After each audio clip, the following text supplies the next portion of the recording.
Hey there. Tonight, we're walking into a city that was never meant to be found.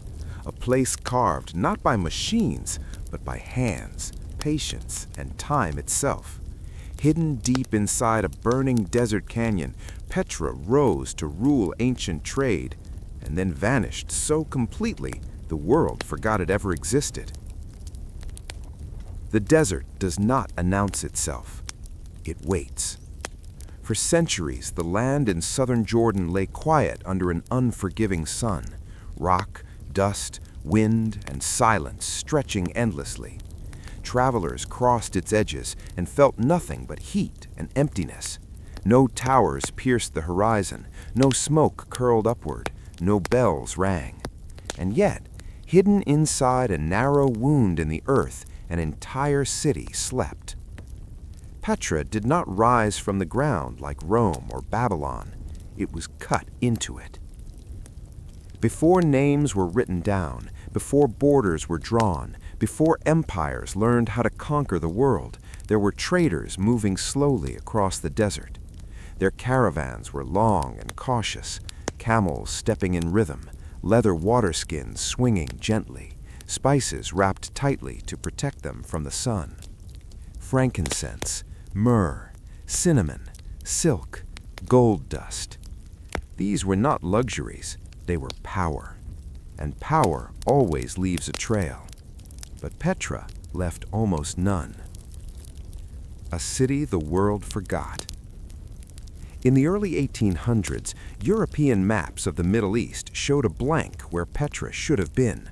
Scholars argued endlessly about ancient texts that spoke of a wealthy desert capital, a place of red stone, hidden by cliffs, protected by gods and geography. Most believed it was a myth. Then, in 1812, a Swiss explorer named Johann Ludwig Burckhardt dressed himself as an Arab pilgrim. He spoke fluent Arabic, memorized the Quran, and hid his European identity behind dust-stained robes. His guides warned him not to ask questions. Some places, they said, were better left alone. Burckhardt claimed he wished to sacrifice a goat at the tomb of the prophet Aaron. It was a lie, but a necessary one. Only then did the guides lead him into a narrow canyon. The walls rose higher, the light dimmed, the air cooled. Then, suddenly, the rock opened. Before him stood a towering facade carved directly into rose-colored stone. Columns, statues, symmetry so precise it felt impossible. No bricks, no mortar, just solid mountain shaped into architecture. Burckhardt said nothing. He dared not react, but the world had just rediscovered Petra. Long before it was lost. To understand how Petra vanished, you must first understand how it rose. Long before the Romans built roads, before Greece dreamed of democracy, the nomadic Arab people known as the Nabataeans learned to do something extraordinary. They mastered the desert. The Nabataeans were not born city builders. They were traders, wanderers, survivors. They knew how to read the wind, how to smell water beneath stone, how to disappear into landscapes others feared. While empires collapsed under their own weight, the Nabataeans moved lightly until they didn't have to anymore. Because every major trade route between Arabia, Africa, and the Mediterranean passed through their territory, and trade is destiny. Water, the secret that built everything. No city survives in the desert without water. Petra had almost none. Rain fell rarely, violently, and unpredictably. Flash floods tore through canyons with enough force to kill entire caravans. Most settlements avoided these lands entirely. The Nabataeans did the opposite. They studied the floods. They carved channels into stone to guide rainwater gently into underground cisterns. They sealed reservoirs with waterproof plaster. They redirected seasonal torrents away from the city center, turning destruction into supply. Petra became an oasis, not by nature, but by intelligence. Visitors from greener lands couldn't understand it. Fountains flowed, gardens bloomed, baths steamed in the middle of a wasteland. To outsiders, Petra felt like magic. To the Nabataeans, it was engineering. The city inside the mountain. Unlike other capitals, Petra was never meant to be seen from afar. There were no walls announcing power, no skyline visible for miles. The city was protected by absence. To reach Petra, travelers had to pass through the Seek, a winding canyon barely wide enough for 2 camels to walk side by side. Its walls soared over 300 feet high, blocking sound and sight. An army could march past Petra and never know it existed. And then, without warning, the canyon opened into the heart of the city. Temples, tombs, markets, theaters, all carved into living rock. This was not a city built on land. It was a city born from stone. Wealth without conquest. The Nabataeans did something no ancient superpower managed to do for long. They became rich without constant war. The Nabataeans controlled trade by offering protection, water, storage, and safety. Caravans paid taxes not in fear, but in trust. Petra became the beating heart of the ancient economy. Roman incense burned because Nabataean traders delivered it. Egyptian temples smelled sweet because Petra stood between source and consumer. Money flowed like water, and water flowed because Petra made it so. Gods of stone and sky. The Nabataeans worshipped gods tied to nature: Dushara, the mountain god; Aluza, goddess of fertility and protection. Their temples were not separate from the landscape, they were the landscape. Rather than placing statues inside buildings, they carved gods directly into cliffs. Sacred spaces faced the stars, rituals aligned with solstices and shadows. Petra was not just a city, it was a living altar. Rome notices everything. No empire ignores wealth forever. By the 1st century AD, Rome had heard the rumors: an untouchable city, controlling desert trade, growing rich without legions. In 106 AD, Rome annexed the Nabataean kingdom. There was no great battle, no dramatic siege. Petra surrendered quietly. At first, nothing changed. Roman roads connected Petra to the empire. Latin mixed with Arabic. New buildings appeared: arches, baths, columns inspired by Rome. But something subtle had begun. Trade routes shifted, and Petra's greatest strength, its isolation, slowly became a weakness. The beginning of the end. Ships grew larger, sea trade expanded, caravans became less essential, merchants bypassed Petra. Water systems required constant maintenance. Without trade wealth, repairs slowed, floods damaged channels, earthquakes struck. In 336 AD, a massive earthquake shattered Petra's infrastructure. Temples cracked, homes collapsed, cisterns failed. People left, not all at once, but gradually. A family here, a merchant there, a priest who stopped returning. Until one day, the city was quiet. The desert reclaimed its silence. A city that refused to die. Even abandoned, Petra did not crumble. Stone does not rot. Rock remembers. Wind polished its surfaces. Sand filled its streets. The Seek narrowed. Knowledge of the city faded into legend. Local Bedouins knew of it, but did not speak its name to outsiders. Petra became a whisper, a warning, a ghost city carved into a mountain, waiting for someone curious or foolish enough to walk into the canyon. Petra did not wake up in the morning the way other cities did. There were no church bells, no city walls casting long shadows, no river announcing the start of the day. Instead, light crept slowly across stone, first touching the highest cliffs, then sliding down carved columns, finally reaching the narrow streets below. When the sun hit the rose-red rock just right, the entire city glowed. Travelers later said it felt unreal, as if the city were on fire, but without heat. Petra shimmered, not because it was alive, but because it had been shaped with intention. And at the height of its power, Petra was very much alive. A day in the Nabataean capital. By the 1st century BC, Petra was no longer a hidden camp for traders. It was a capital, busy, organized, and astonishingly wealthy. At dawn, the markets began to stir. Caravan leaders checked ledgers carved on wooden tablets. Camel handlers tightened ropes and examined hooves worn down by months of travel. Merchants from Egypt, Arabia, Judea, Syria, and even distant India crowded narrow streets, their languages blending into a constant hum. Petra was not loud, but it was never silent.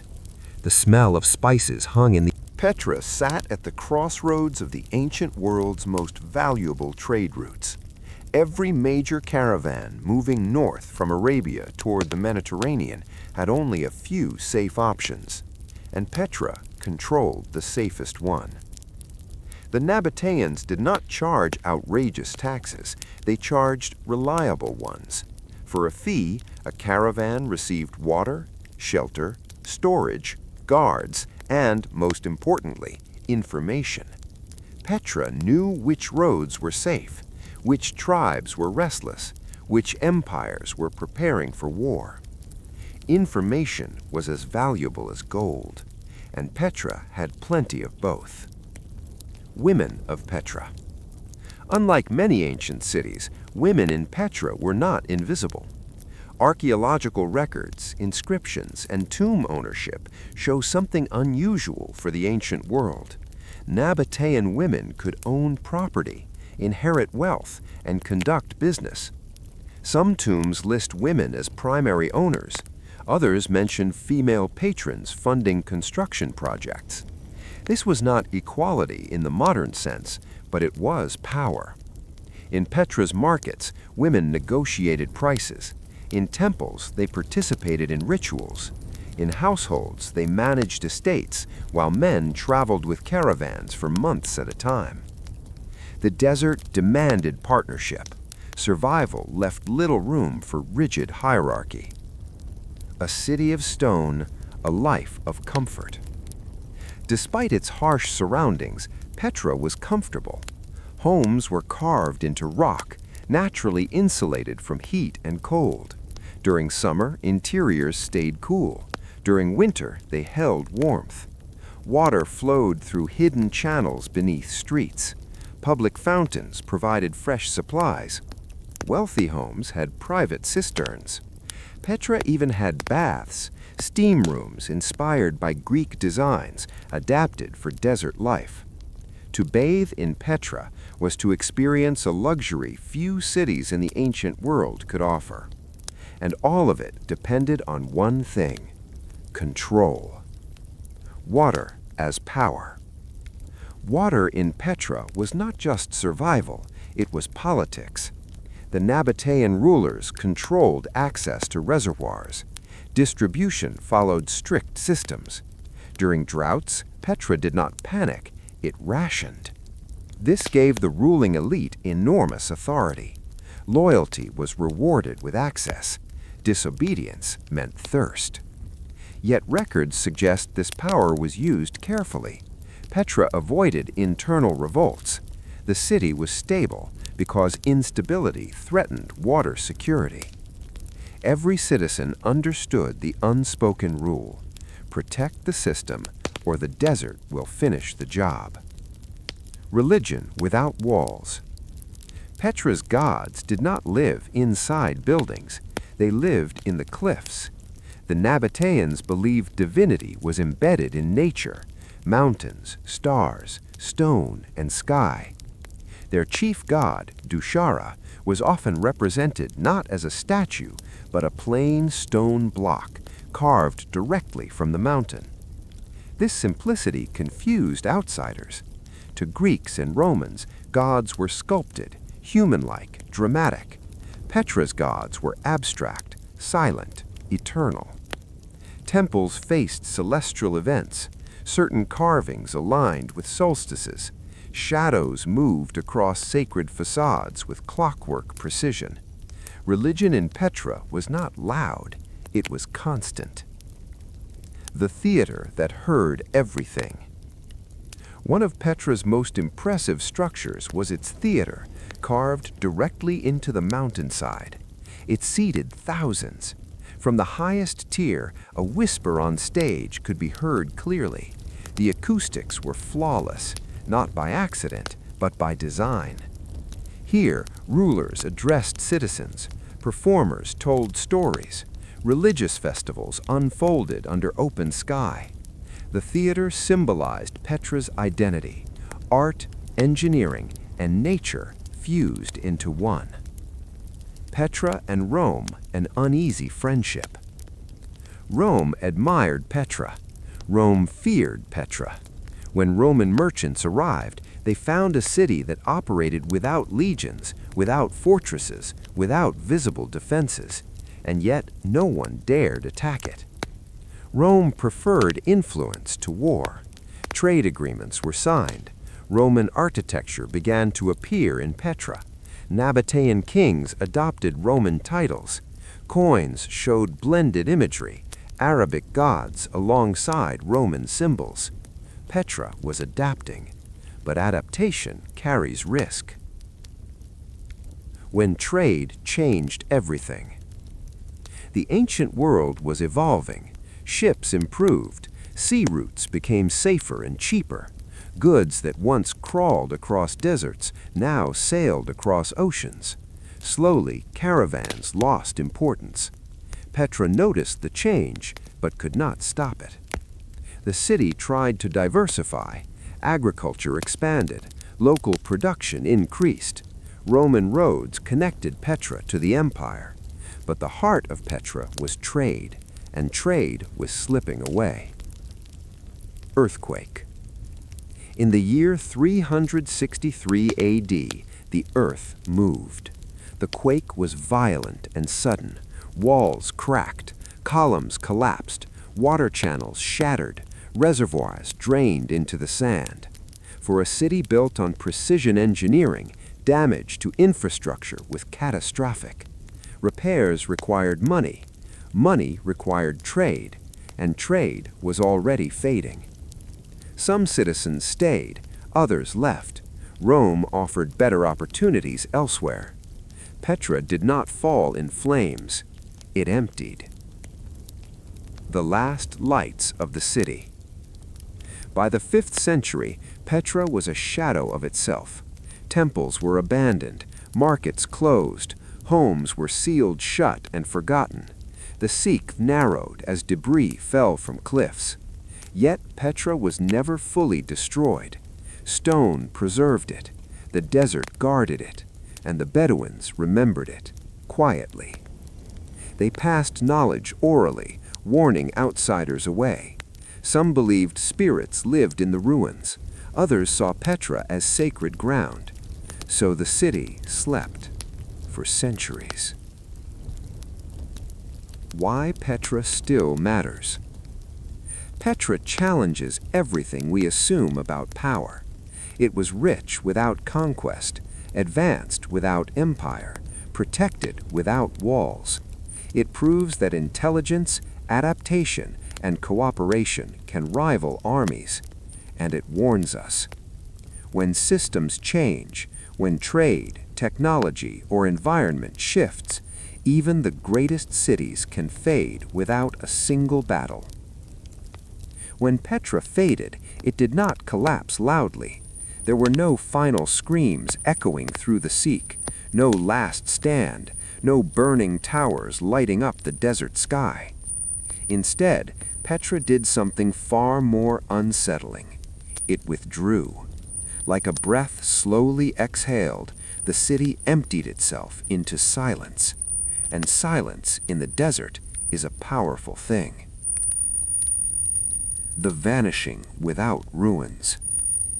Most ancient cities announce their death through rubble. Rome fell into visible decay. Pompeii froze in ash. Babylon dissolved into broken walls. Petra did none of this. Because Petra was stone. Buildings carved into cliffs do not fall easily. They do not rot. They wait. As centuries passed, sand drifted into streets. Rockfalls narrowed paths. The Sikh became darker, tighter, more dangerous. Travelers stopped passing through. And when roads vanish, memory follows. The Bedouins who guarded the secret. Long after Petra was abandoned by merchants and rulers, it was never truly empty. The Bedouins remained. Nomadic tribes moved through the region, using Petra's caves as shelter, its cisterns as emergency water sources.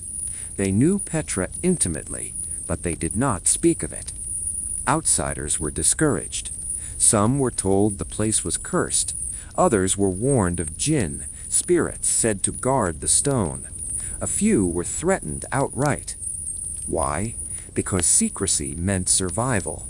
Revealing Petra meant inviting armies, treasure hunters, and empires. The Bedouins had seen what outsiders did to places of value. Better Petra remain a myth than become a battlefield again. Petra in holy texts and whispers. As history blurred into legend, Petra's identity shifted. Some Islamic traditions associated the region with the people of Thamud, an ancient civilization destroyed for arrogance, their homes carved into rock. Biblical scholars speculated Petra was linked to Selah, a rock city mentioned in the Old Testament. Others believed it was cursed by forgotten gods. These stories. Johann Ludwig Burckhardt's risk. In 1812, Burckhardt understood one thing clearly. Petra would never reveal itself willingly. So he became someone else. He learned Arabic, not as a language, but as an identity. He studied customs, prayers, gestures. He disguised his curiosity as devotion. When he told guides he wished to sacrifice a goat at the tomb of Aaron, he touched something sacred. Reluctantly, they agreed. What they did not know was that Burckhardt carried notebooks beneath his robes, ready to record what the world had forgotten. The Sikh opens once more. As Burckhardt entered the Sikh, he sensed danger. The canyon narrowed, light faded, sound vanished. Then, without warning, the rock parted. The treasury stood before him. Carved columns, perfect symmetry, a facade untouched by time. Burckhardt later wrote that revealing his amazement would have been fatal. So he looked away. He sacrificed the goat. He left. But Petra was no longer lost. The West discovers Petra. News spread slowly. Sketches emerged. Descriptions circulated. Scholars debated authenticity. When explorers returned with proof, the world was stunned. A city carved entirely into stone, hidden for centuries, preserved by neglect. Petra became one of the greatest archaeological revelations in history. And with discovery came danger. Looters, tourists, and exposure. The 19th and early 20th centuries brought attention, but also damage. Tombs were looted, inscriptions were defaced, treasures vanished into private collections. Tourists carved names into stone that had survived earthquakes and empires. Ironically, Petra now needed protection from humans. Even today, much of Petra remains unexplored. Only a fraction of the city has been excavated. Petra resists full explanation. It always has. What Petra refuses to tell us. Even today, much of Petra remains unexplored. Only a fraction of the city has been excavated. Beneath sand and stone lie unknown structures, sealed chambers, forgotten records. We do not fully understand how many people lived there, how governance truly worked, why abandonment was so complete, whether Petra declined faster or slower than we think. Petra resists full explanation. It always has. a city that warns the modern world. Petra's story is not ancient, it is modern. It tells us that control over resources, not armies, creates power, that infrastructure matters more than monuments, that adaptation is survival, and that when systems change, trade, climate, technology, even the most brilliant societies can fade quietly. No fire, no collapse, just silence. Petra should not exist, not in the way it does today. Most ancient cities crumble into foundations and fragments. Petra still stands, its columns sharp, its facades towering, its silence intact. It survived because no one lived there, and because stone remembers longer than people do. When the world finally looked closely. After its rediscovery in the 19th century, Petra entered a new phase of existence, no longer forgotten, not yet protected. Early explorers treated Petra like a treasure chest. They measured it, sketched it, removed pieces of it. Museums in Europe quietly filled with artifacts that once belonged to the desert. By the mid-20th century, archaeologists began to realize something unsettling. Petra was far larger than anyone had imagined. What visitors saw, the treasury, the monastery, the theater, was only the surface. The real city was hidden underground. The science beneath the stone. Modern archaeology transformed Petra. Satellite imaging revealed networks of buried structures. Ground-penetrating radar exposed foundations of homes, markets, and temples still sealed beneath sand. Petra was not a single city center. It was a system. Engineers studying Petra's water management reached the same conclusion again and again. This city should not have worked, yet it did, for centuries. Engineering that defies time. Petra's water system remains one of the most advanced of the ancient world. Stone channels carved at precise angles guided rainwater gently instead of violently. Sediment traps filtered debris. Overflow systems prevented flooding. Modern engineers studying Petra have adapted similar principles for flood control today. In a desert that still receives unpredictable rainfall, Petra's infrastructure outperformed many modern systems. The Nabataeans did not fight nature, they negotiated with it. Climate change, ancient and modern. Petra's decline was not caused by a single event. It was caused by change. Trade routes shifted, climate patterns altered, earthquakes damaged systems that required constant care. This mirrors our own world. Today, Petra faces new threats, ones its builders never imagined. Increased tourism, pollution, acid rain eroding sandstone, rising temperatures, flash floods intensified by climate change. The same water that once sustained Petra now threatens to destroy it. Tourism, a double-edged sword. Millions now visit Petra each year. Footsteps wear down ancient paths. Breath carries moisture into tombs never designed for crowds. Sunlight accelerates erosion. Petra is famous, but fragile. Conservationists face an impossible balance: share Petra with the world or protect it from the world. There is no perfect solution. The people who still live there. For centuries, Bedouin families lived inside Petra's caves. When Petra became a protected site, many were relocated. Some cooperated, some resisted. To them, Petra was not history, it was home. Modern preservation efforts now include local communities, training guides, creating sustainable tourism, preserving oral histories passed down for generations, because Petra was never truly empty. what we still don't know. Despite decades of study, Petra keeps its secrets. Archaeologists estimate less than 20% of the city has been excavated. Buried beneath sand may lie royal archives, trade records, undiscovered temples, evidence of Petra's final years. Every excavation risks damage, so Petra remains partially silent by necessity. Petra as a mirror. Petra forces us to confront uncomfortable truths. It was wealthy, peaceful, intelligent, and advanced, and still it faded.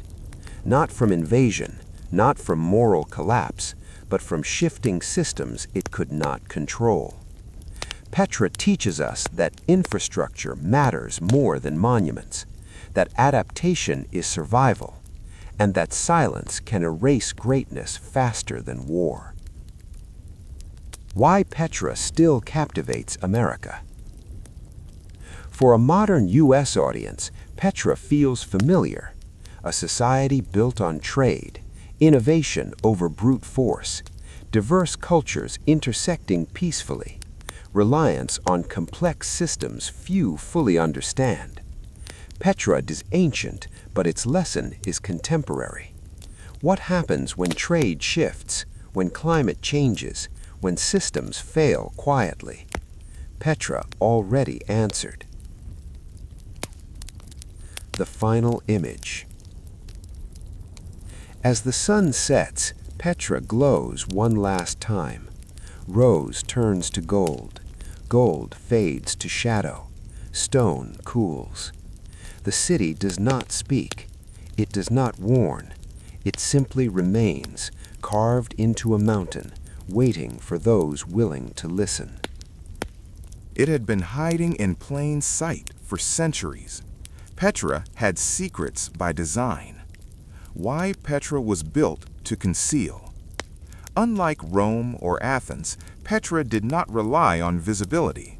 Its power depended on discretion.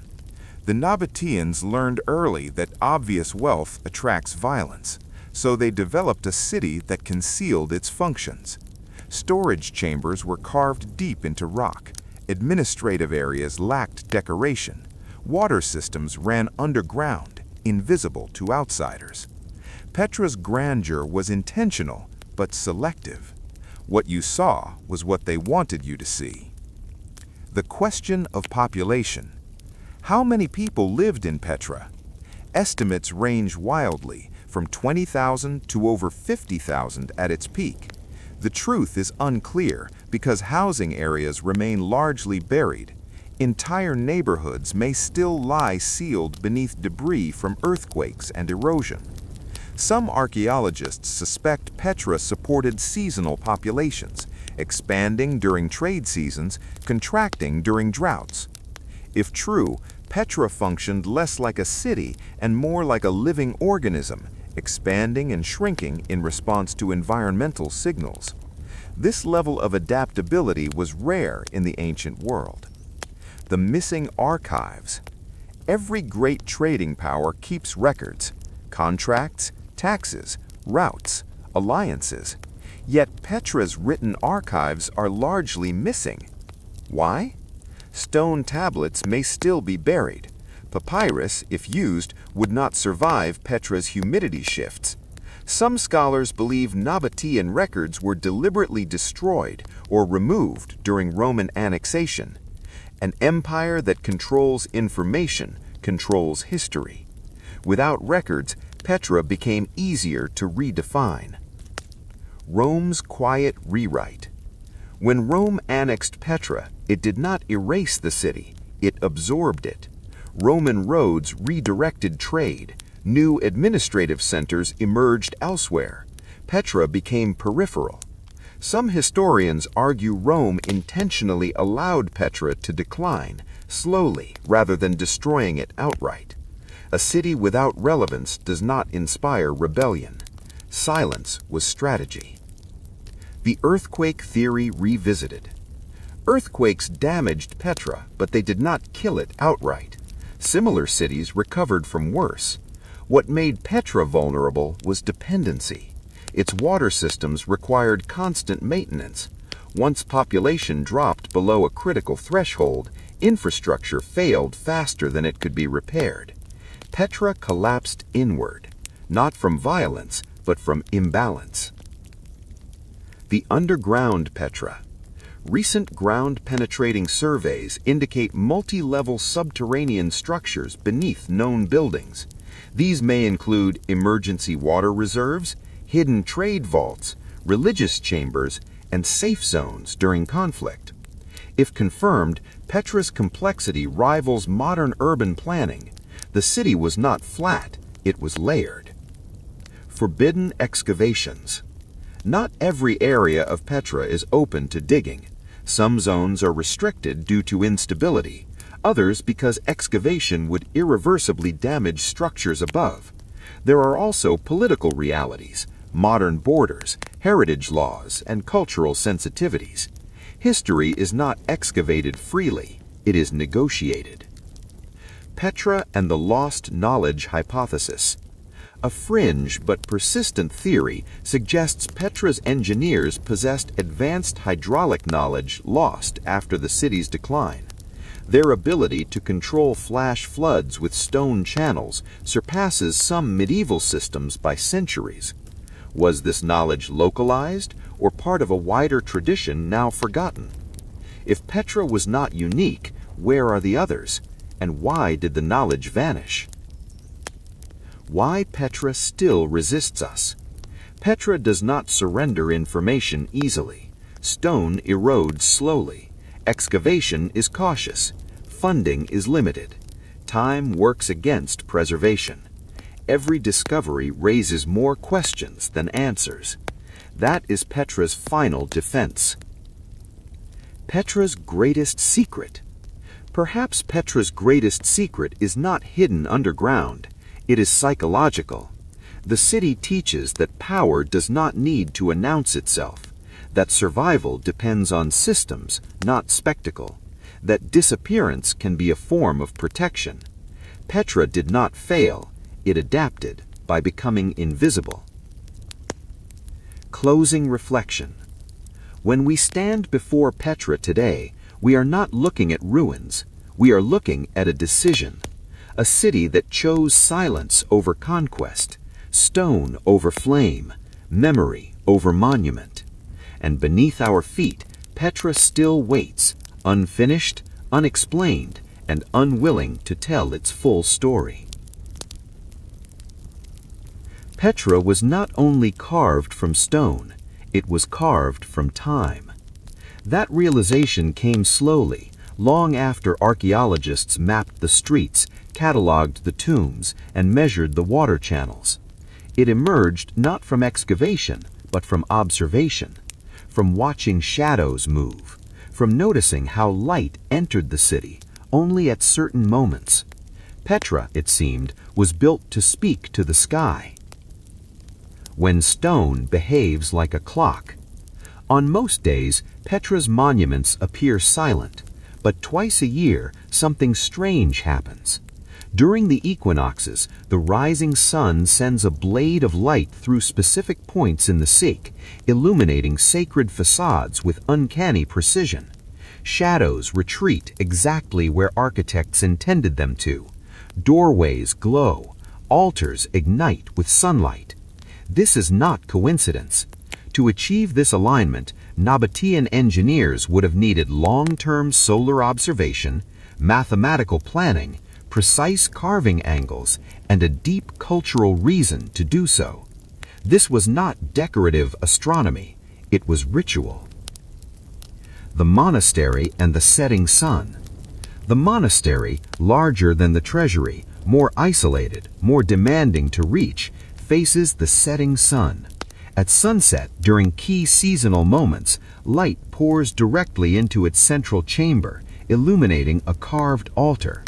This was not for tourists, this was for gods. The monastery was not a monastery in the Christian sense, it was a sacred observatory, a place where the cycle of seasons, agriculture, trade, and divine favor intersected. Petra measured time in stone and light. Dushara, god of mountain and sky. The Nabataean chief deity, Dushara, was not represented as a human figure. He was stone, a sacred block, often iconic, abstract, carved directly from the mountain. Dushara was not separate from the landscape. He was the landscape. Many shrines dedicated to Dushara align with celestial events, suggesting worship tied to cycles of renewal, rainfall, fertility, and trade seasons. Petra's religion was not about control of people. It was about harmony with forces larger than humanity. The Sikh, more than an entrance. The Sikh is usually described as a defensive feature, a narrow canyon, easy to protect, difficult to invade. But its twists and turns also serve another purpose. They control perception. As travelers walked through the Sikh, sound faded, light narrowed, temperature dropped. The outside world dissolved. By the time the Treasury appeared, visitors were By the time the Treasury appeared, visitors were psychologically primed, disoriented, awed, vulnerable. This was ritual architecture. You did not enter Petra, you were transformed. Sacred geography. Petra's layout does not follow random growth. Major tombs align along processional paths. High places, open-air ritual platforms, sit on elevated ridges exposed to wind and sky. These were places of sacrifice, prayer, and observation. From these heights, priests could track stars, planets, and seasonal shifts. Certain alignments may have marked trade cycles, agricultural timing, religious festivals, or royal ceremonies. Petra functioned as a calendar carved into a mountain. The Treasury's true purpose. Despite its name, the Treasury was likely never a treasury. There is no evidence of stored gold or valuables inside. Instead, its interior is relatively plain. So why the elaborate facade? One theory suggests it was a royal tomb. Another proposes it served as a ceremonial marker, a symbolic gateway between worlds, human and divine, desert and city, chaos and order. Its position at the end of the Sikh reinforces this idea. The treasury was not the heart of Petra, it was the threshold. Shadow as language. Nabataean architects understood something modern cities often forget. This would explain the scale of ceremonial spaces, the alignment of monuments, the integration of religion and infrastructure. Trade may have funded Petra, but belief sustained it. The cosmic city theory. A controversial theory proposes Petra was designed as a cosmic mirror, a city reflecting the order of the universe. Mountains as gods, stone as permanence, light as revelation, water as life. Every element interacted. This was not superstition, it was systems thinking. Petra treated nature not as an enemy, but as a partner. Why this knowledge disappeared. After Petra declined, its knowledge fragmented. Roman religion favored temples and statues. Later monotheistic traditions shifted focus inward, away from astronomical ritual spaces. The idea of cities aligned to the sky faded. Knowledge that is not practiced does not survive. And Petra's greatest intelligence, its integration of environment, belief, and infrastructure, was no longer needed. So it vanished. What Petra asks of us now. Petra does not ask to be admired, it asks to be understood. It challenges modern assumptions that technology must be metal, that power must be loud, that progress must conquer nature. Petra proves another path existed and could exist again. Closing moment. As night falls, Petra disappears once more. Stars emerge above cliffs that once mirrored their movement. The city returns to shadow, its natural state. It has always belonged more to the sky than to the ground, and it waits. Petra did not conquer. It did something far more unusual. It influenced. While empires expanded through armies and decrees, Petra reshaped the ancient world through systems, trade, engineering, cultural exchange, and ideas that traveled farther than its caravans ever did. Petra's power did not end when its streets emptied. It simply changed form. Trade as cultural transmission. Every caravan that passed through Petra carried more than goods. They carried language, beliefs, techniques, architectural concepts, mathematical knowledge. Petra was not just a checkpoint, it was a filter. Ideas entered, adapted, and left transformed. By the time goods reached Rome, Alexandria, or Antioch, they carried Petra's fingerprints. Architecture that traveled without a name. Petra's rock-cut architecture did not remain unique. Across the Mediterranean and Near East, similar techniques began appearing. Cliff-cut tombs in Anatolia, rock sanctuaries in Cappadocia, mountain shrines in Arabia, hidden water channels in desert outposts. None credited Petra. They didn't need to. Petra's builders were anonymous by design. Their work spoke through replication, not reputation. The Nabataean blueprint for desert cities. Later desert cities unknowingly copied Petra's principles. Build inward, not outward. Hide infrastructure. Protect water above all else. Blend with landscape. Avoid visible excess. Even modern desert cities, whether consciously or not, follow the Nabataean logic. Shade, insulation, water control, and climate-responsive design. Petra was centuries ahead of sustainable architecture. Petra and the Roman mind. Rome conquered Petra, but it also studied it. Roman engineers examined Nabataean water systems.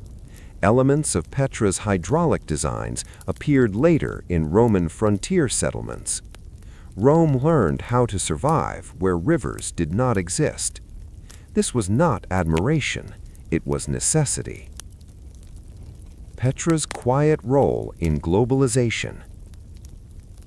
Petra functioned as one of history's earliest globalization hubs. Indian spices met Roman coins. Arab traders negotiated with Greeks. African goods passed through Levantine hands. Petra normalized cultural mixing. It proved diversity could be profitable and stable.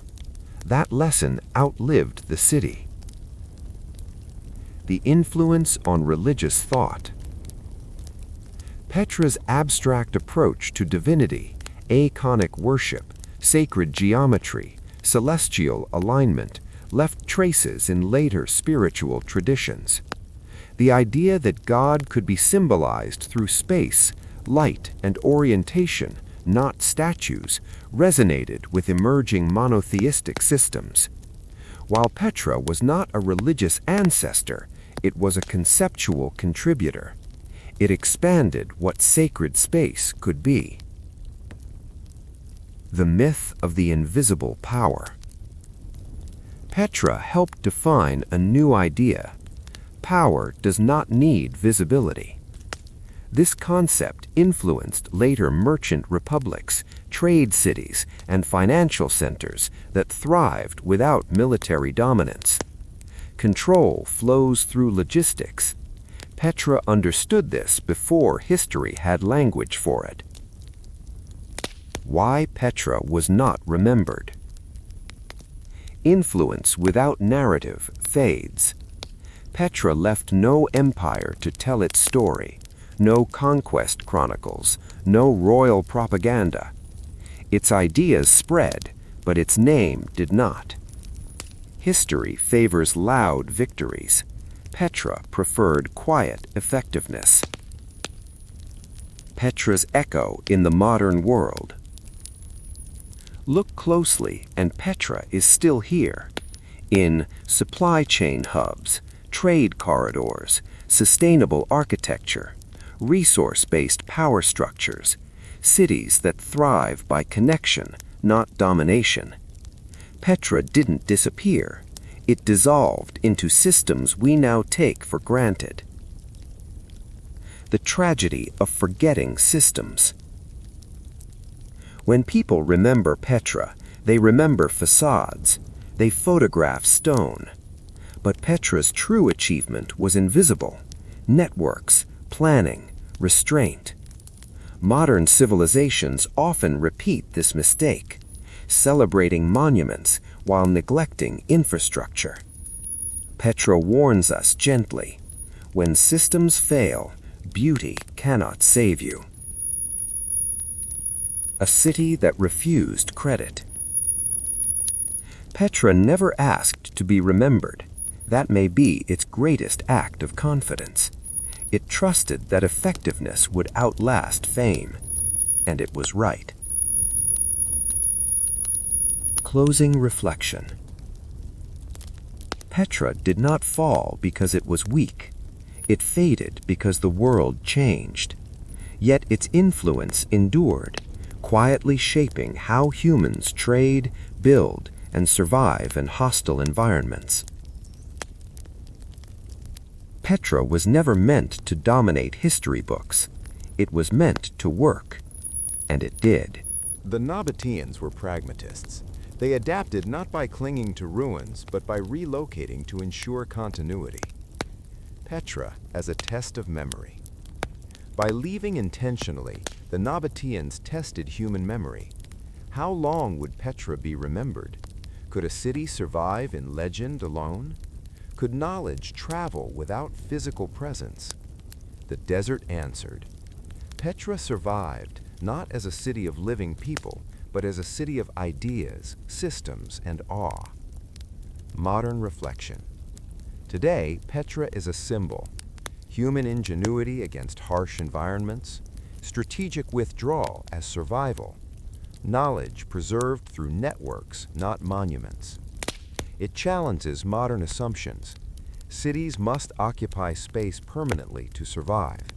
Wealth is measured by visible power. Civilization cannot move and adapt.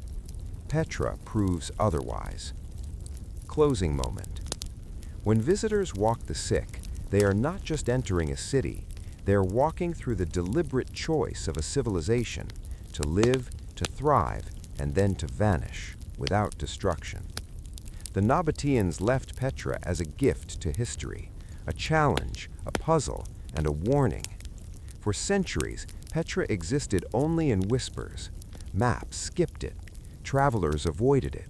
Legends called it a cursed, forbidden place. The world forgot it or pretended to, until curiosity reawakened.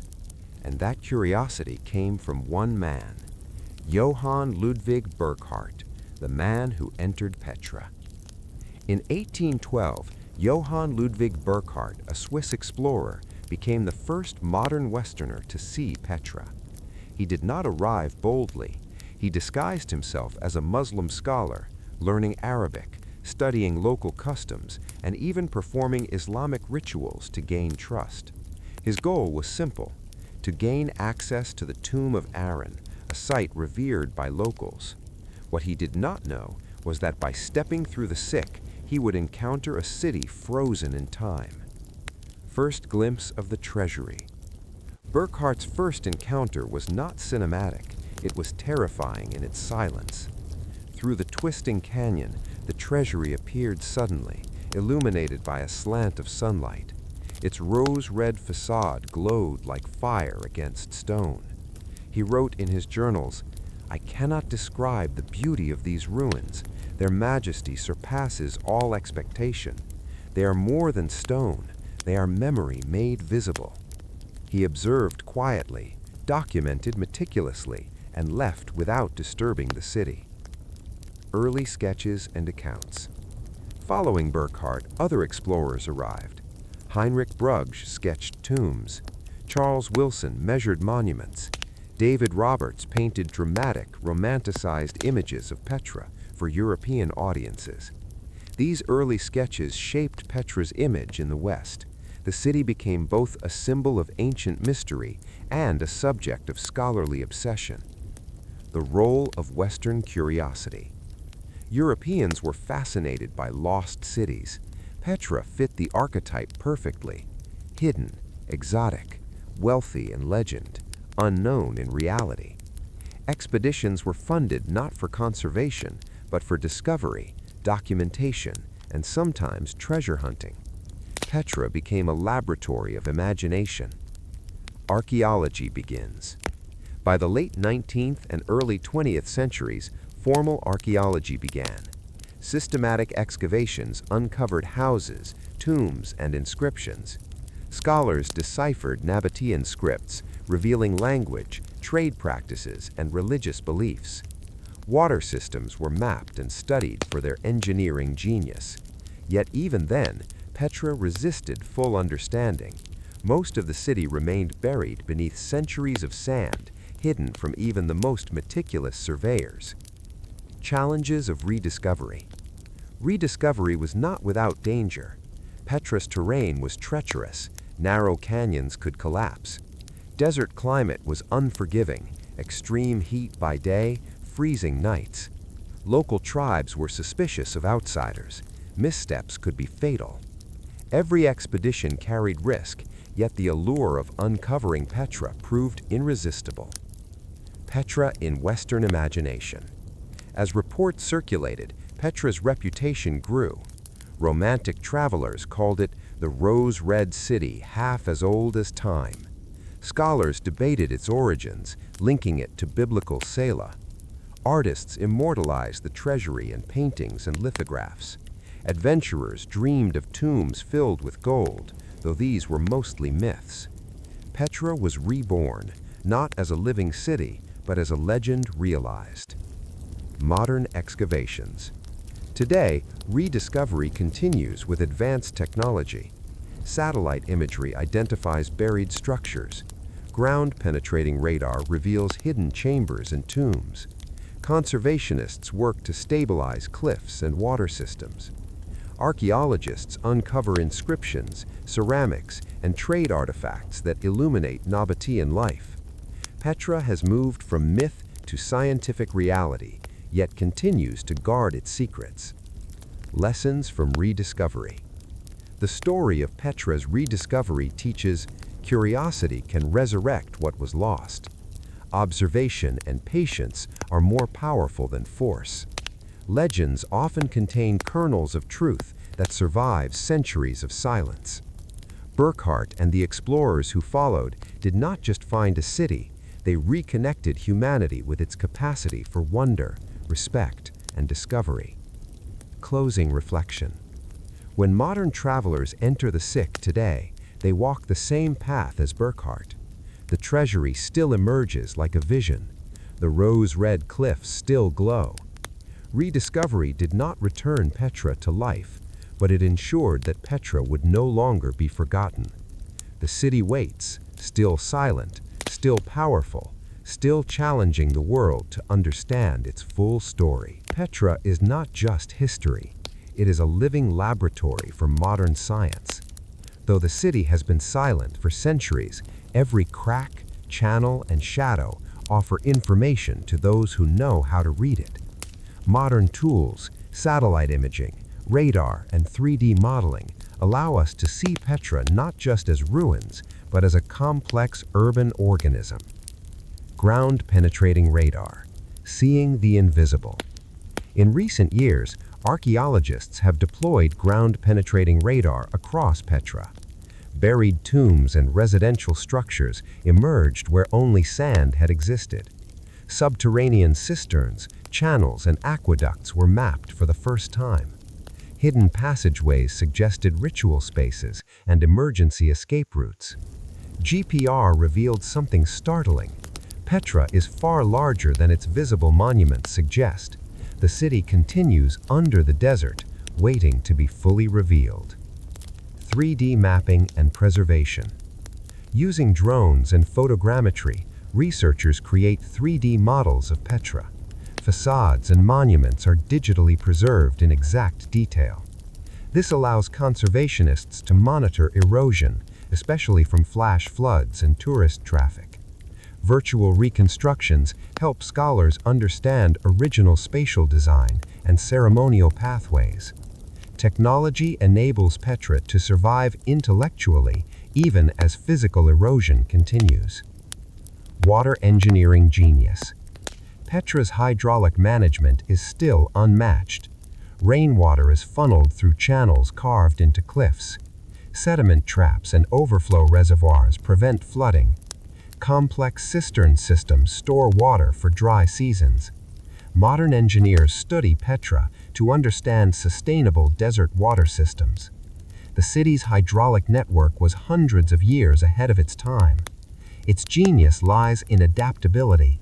Every feature is multi-purpose, designed for resilience in an unpredictable environment. Seismic resilience. Earthquakes damaged Petra, yet many structures remain intact. Modern geologists studied cliff composition and carving techniques. Facades carved into cliffs resist collapse by distributing stress. Rock-cut tombs are supported naturally by surrounding stone. Water channels reduced erosion that could weaken foundations. Petra was built to endure both time and natural disasters, a lesson modern urban planning can still learn from. Unexplored tombs and hidden chambers. Despite centuries of excavation, only a fraction of Petra's tombs have been opened. Undiscovered chambers likely contain inscriptions, art, and trade records. Some tombs remain sealed, preserving materials that could redefine Nabataean history. The astronomical connection. Modern surveys confirm precise solar alignments. Monuments illuminate only during equinoxes or solstices. Light and shadow indicate ritual timing. Some scholars argue Petra was both city and calendar, where urban design tracked celestial events. This further emphasizes that Petra's planning went beyond commerce. It was cosmic, strategic, and deeply symbolic. Petra in the 21st century. Today, Petra balances tourism and preservation, excavation and conservation, exposure and mystery. Technology allows the world to see Petra safely while protecting its fragile structures. Yet, despite digital modeling and scientific discovery, Petra retains secrets. Buried spaces remain inaccessible. Original population density is uncertain. Ritual practices and beliefs are partially reconstructed.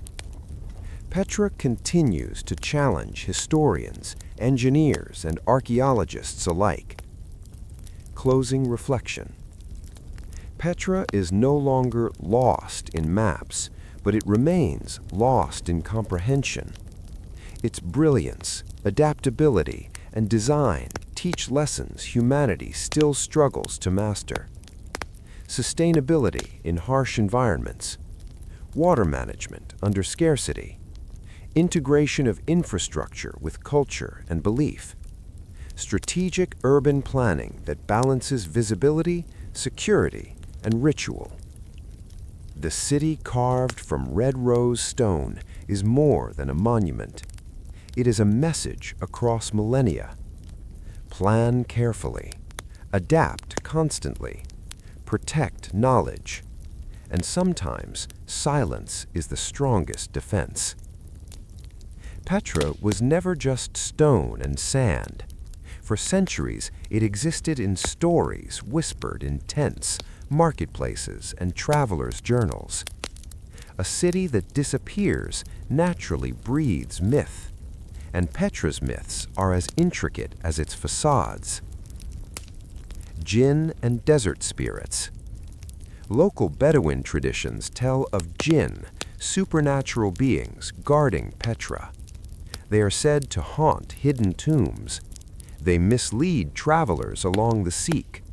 Some accounts claim sudden gusts, strange echoes, or lights in empty corridors are signs of these spirits. The legends served a purpose: protect Petra. Outsiders were warned away by fear, allowing locals to maintain secrecy over centuries. Curses and warnings. Stories circulated that Petra was cursed. Those who sought treasure met misfortune. Buildings could collapse suddenly on intruders. Certain tombs were off-limits, with warnings inscribed on stone or orally transmitted. These curses were psychological preservation tools as much as folklore. By instilling fear, the city's secrets survived the centuries. Petra in biblical and Islamic texts. Scholars debated Petra's connection to Selah, mentioned in the Hebrew Bible, stories of Thamud in the Quran, an ancient people punished for arrogance, whose homes were carved into rock.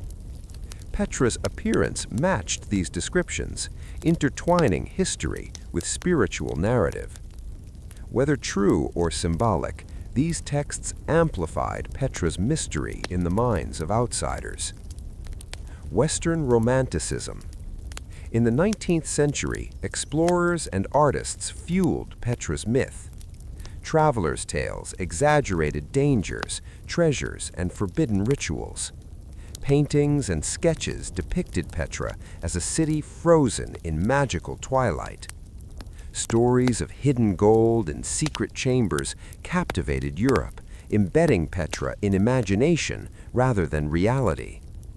This romantic lens made Petra both real and unreal, accessible to the mind, but distant in experience. The Treasury, a magical portal. Many legends focus on the Treasury, called Al-Khazne, meaning the treasury. Rumored to hold Pharaoh's treasures, lost scrolls, or divine relics.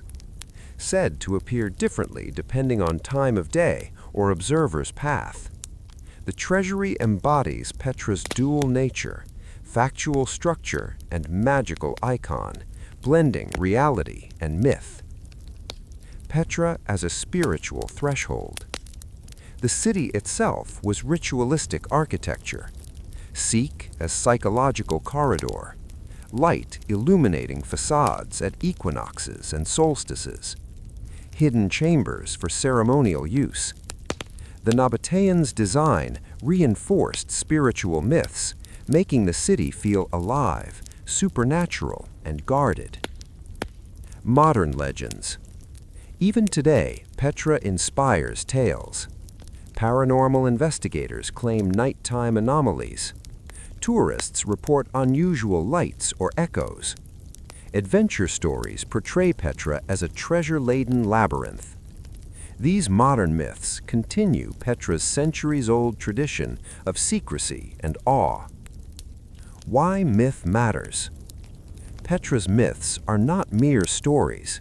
They are protective measures ensuring survival, cultural memory transmitted orally, a bridge between tangible and intangible heritage. Without myth, Petra may have been fully exploited or destroyed long ago. Closing reflection. Petra lives twice, as a physical marvel of stone, engineering, and ingenuity, as a spiritual and mythological force, an idea that persists in imagination. The city's silence is filled with stories, both whispered and documented. And in the desert night, the city remains alive, not through people, but through legend. Petra's stone tells stories, not just of trade, wealth, and religion, but of daily life, art, and the human spirit. Every carving, inscription, and sculpted relief holds meaning, waiting for those who can read the silent language of stone. The inscriptions, voices across centuries. Nabataean inscriptions are scattered across Petra. Tombs often bear names, family lineages, and prayers. Market areas sometimes display ownership marks or trade-related texts.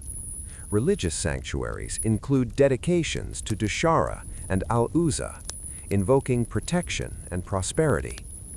These inscriptions are more than decoration. They are communication, evidence of literacy, and reflections of societal organization. Symbols in stone.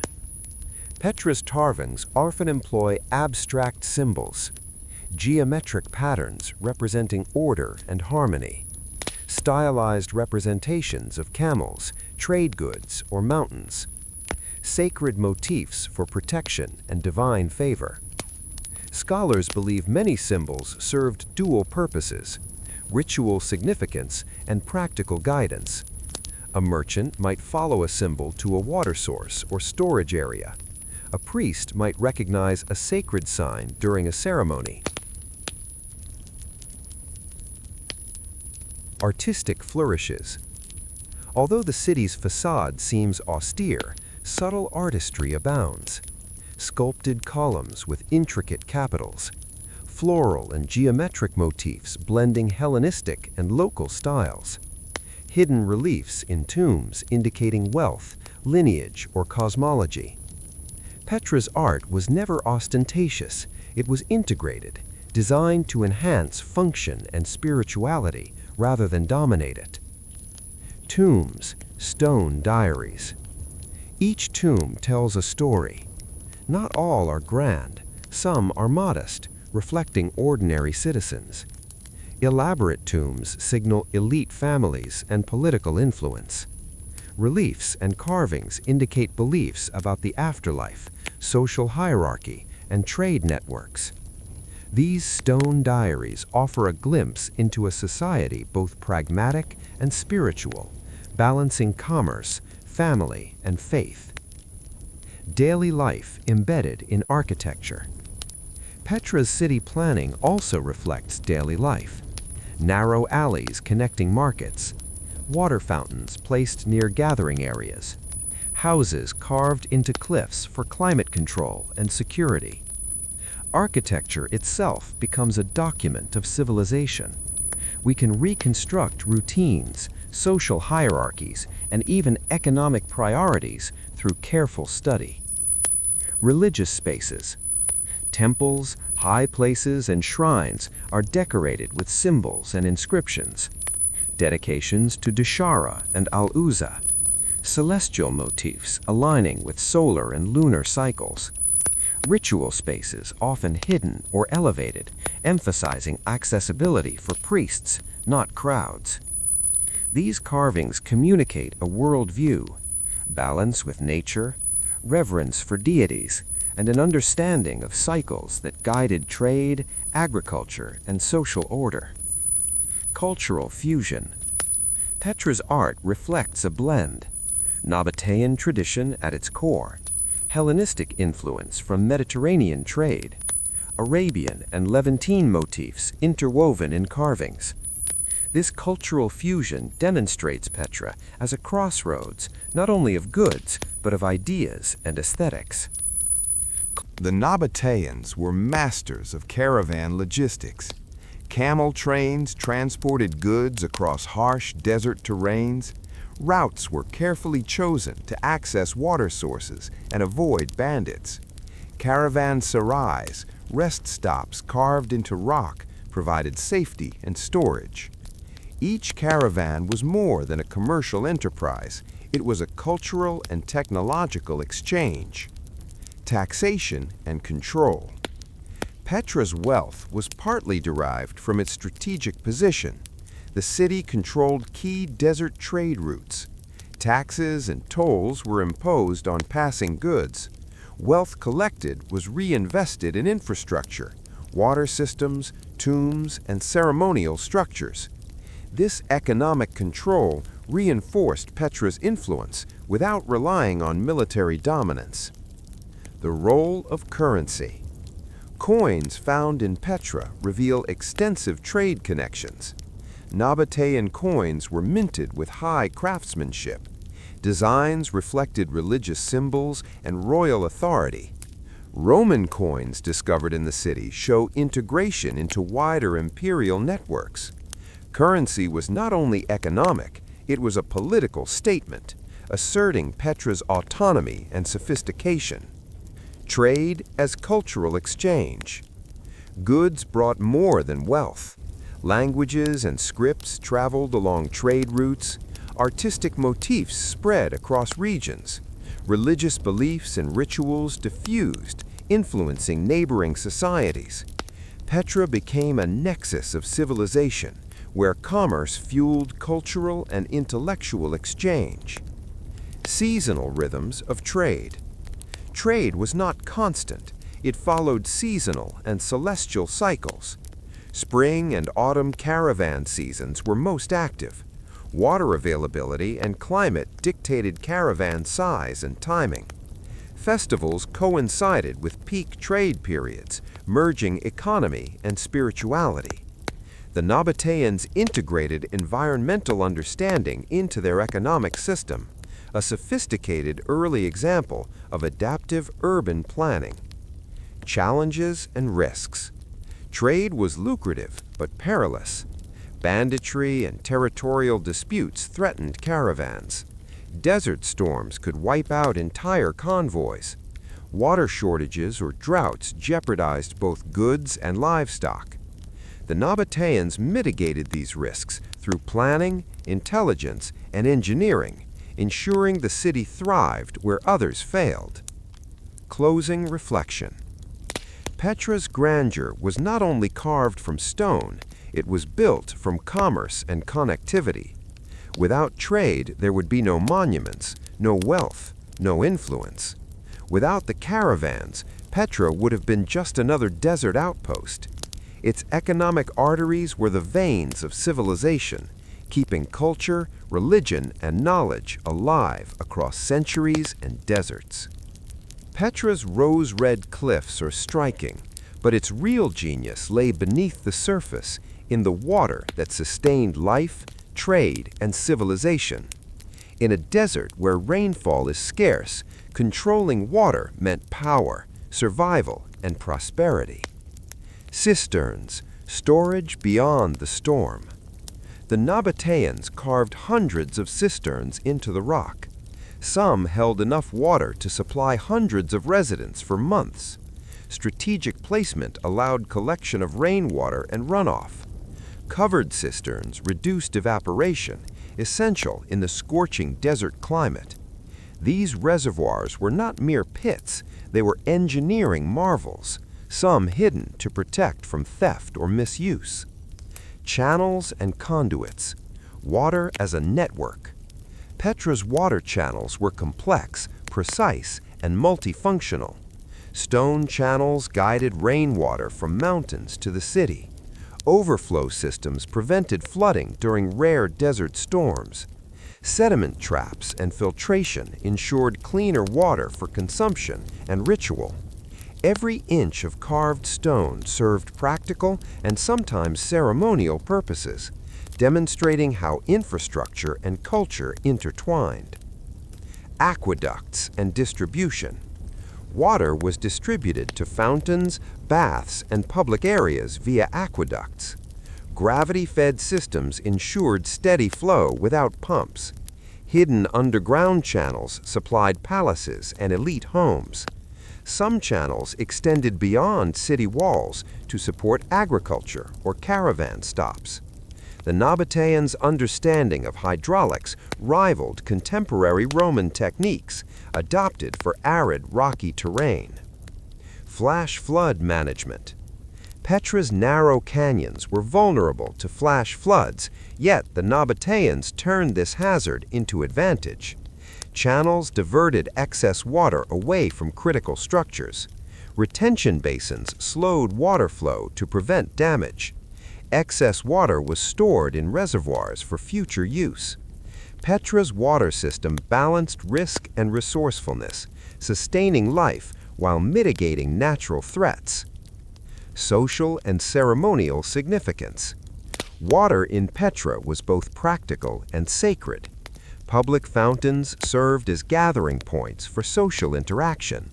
Ritual spaces often featured water elements, symbolizing purification and divine favor. Some inscriptions reference water as a gift from the gods, linking infrastructure with spirituality. In Petra, water was not merely survival, it was power, ritual, and prestige. Lessons for modern engineering. Petra's hydraulic system offers timeless insights. Sustainable water management in arid climates, integration of natural terrain into urban planning, multi-use systems balancing domestic, agricultural, and ceremonial needs. Modern engineers study Petra to reimagine water infrastructure for desert cities, proving that ancient wisdom can inform contemporary solutions. Closing reflection. Petra thrived because it mastered the most essential resource. Water flowed, life continued, trade prospered. Monuments rose not only from stone, but from the ingenuity that made living in a desert possible. The city carved from rose-red rock was sustained as much by engineering as by culture, proving that survival and civilization are inseparable from mastery over nature. Petra was not merely a city of trade and stone, it was a living spiritual organism. Every facade, alley, and high platform was connected to belief, ritual, and the cycles of nature. Temples, architecture as devotion. Petra's temples were designed not just for worship, but for experience. High places, elevated platforms allowed rituals under open skies, connecting earth and cosmos. Temple of the Winged Lions symbolized protection, power, and divine favor, combining Hellenistic and Nabataean elements. Alcazne, the Treasury, likely ceremonial in function, where light and shadow marked sacred timings. Temples were both practical and symbolic, guiding public and priestly life while reinforcing celestial alignment. Shrines and altars. Scattered throughout Petra were small shrines and altars, often near water sources or trade routes, used for daily offerings or prayers for safe journeys.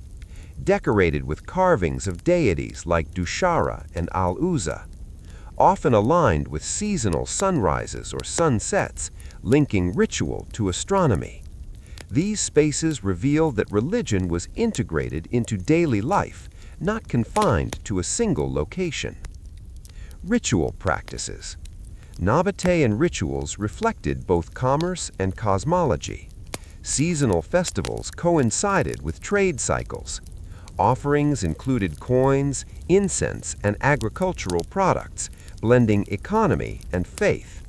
Certain ceremonies were restricted to priests or elite families, emphasizing social hierarchy. Rituals reinforced community cohesion, legitimized wealth, and celebrated harmony with the natural world. Celestial connections. Nabataean religious architecture was intertwined with astronomical observation. Monuments oriented to solstices and equinoxes. Shadow and light revealed sacred symbols only at specific times. Temples may have functioned as ritual calendars, guiding agricultural and trade decisions. Religion, science, and urban design converged seamlessly in Petra. Integration with daily life. Unlike many ancient cities, Petra's religion was pervasive. Household shrines existed alongside monumental temples. Pilgrims and merchants participated in or observed rituals during trade visits. Water management, architecture, and art all carried spiritual significance. Every stone carved into Petra was imbued with purpose, practical or sacred. Petra demonstrates that civilization and spirituality are inseparable. Religious life shaped Petra was more than a city. It was a sacred ecosystem, balancing commerce, life, and devotion. If Petra's silent rise and fall moved you, take a moment to like and subscribe. History doesn't always end in fire. Sometimes it disappears in silence. And the most powerful cities are the ones the desert almost erased.